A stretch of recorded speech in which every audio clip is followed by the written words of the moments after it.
Kita pakai sos Samazono, both cheese.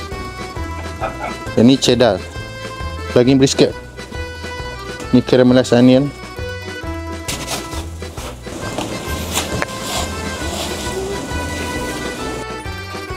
Garlic spread, garlic butter. Roti dia ada rasa wangi sikit.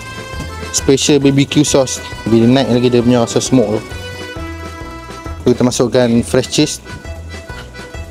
Buat UEFI.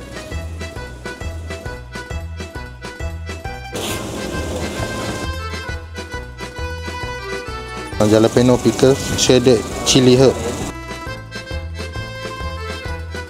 Okay, ni kita punya daging brisket tu, tempura dia.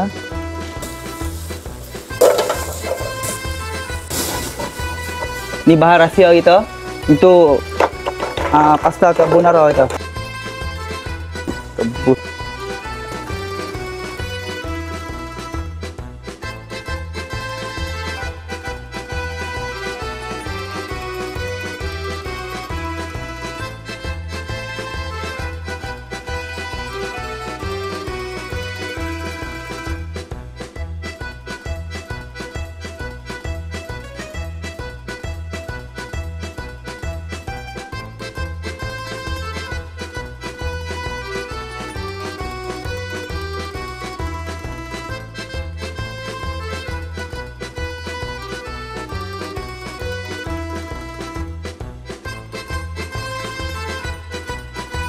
Alright, yang mana duduk area Kedah ke, duduk area Perlis ke yang jauh daripada Suruhanjaya Pening ni, hampa jangan lupa dapatkan set tu pizza dekat event Madat 29, 30, 31 dan 1 hari bulan ni.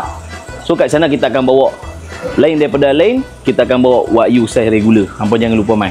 Alright, support lokal, support set tu pizza.